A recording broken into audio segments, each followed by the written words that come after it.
আসসালামু আলাইকুম ওরহমতুল্লাহি তাআলা ওয়া বারাকাতুহু। আমি মোহাম্মদ হাসনাতুল ইসলাম ফাইয়াজ।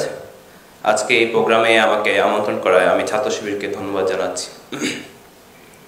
দুলিতেছে তরি, ফুলিতেছে জল, ভুলিতেছে মাঝি পথ, ছিড়িয়াছে পাল, কে ধরিবে হাল, আছে কার হিম্মত। কে আছো জোয়ান, হও আগুয়ান, হাকিছে ভবিষ্যৎ, এ তুফান ভারী, দিতে হবে পারি, নিতে হবে তরি পার। আলহামদুলিল্লাহ, আল্লাহর অশেষ রহমতে আমাদের বাংলাদেশের মুক্তিকামী ছাত্র জনতা একসঙ্গে এই উত্তাল সমুদ্র ছেঁড়া পালের হাল ধরেছে উন্মাদনার এই ঝড় তুফানকে পার করে। স্বৈরাচার হটিয়ে নতুন একটি বাংলাদেশ আমরা পেয়েছি।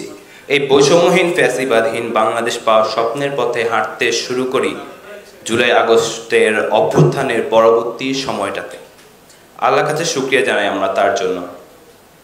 একই সাথে আল্লাহর কাছে দোয়া করি হাজারো শহীদ এবং গাজীর যে ত্যাগের বিনিময়ে পাওয়া এই স্বাধীনতা যেন আমরা রক্ষা করতে পারি।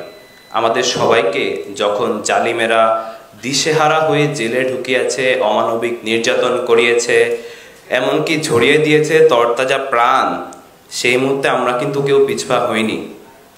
দেশের প্রতি ভালোবাসা যে নজির দেখিয়েছিলেন শহীদ আবু সাইদ ভাই, শহীদ ওয়াসিম ভাই, শহীদ শান্ত ভাই, শহীদ মুনতাসির রহমান আলিফের মতো ব্যক্তিত্বরা, সেই মুহূর্তে আমরা তাদের সেই নজরানার একটা অংশীদার হয়েছিলাম শুধুমাত্র। আমি কৃতজ্ঞতা জানাতে চাই বাংলাদেশের আপামর ছাত্র জনতাকে আমাদের কঠিন সময়ে নিজ জায়গা থেকে সর্বস্ব দিয়ে পাশে থাকার জন্য। ধন্যবাদ জানাই শহীদি কাফেলা বাংলাদেশ ইসলামী ছাত্র শিবিরকে এই আন্দোলনে গুরুত্বপূর্ণ ভূমিকা রাখার জন্য, যারা এই আন্দোলনে অনন্য ভূমিকা রেখেও এখনো কোনো আত্মতুষ্টি বা কিংবা ক্রেডিটের মোহে ভেসে যেতে দেখিনি আমরা।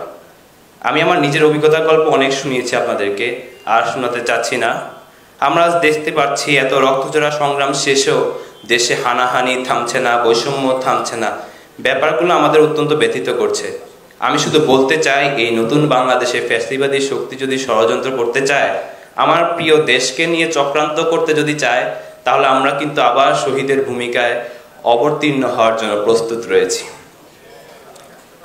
তাদের মনে রাখা উচিত, সত্যের সেনানীরা নেবে না কো বিশ্রাম, আমাদের সংগ্রাম চলবেই অবিরাম।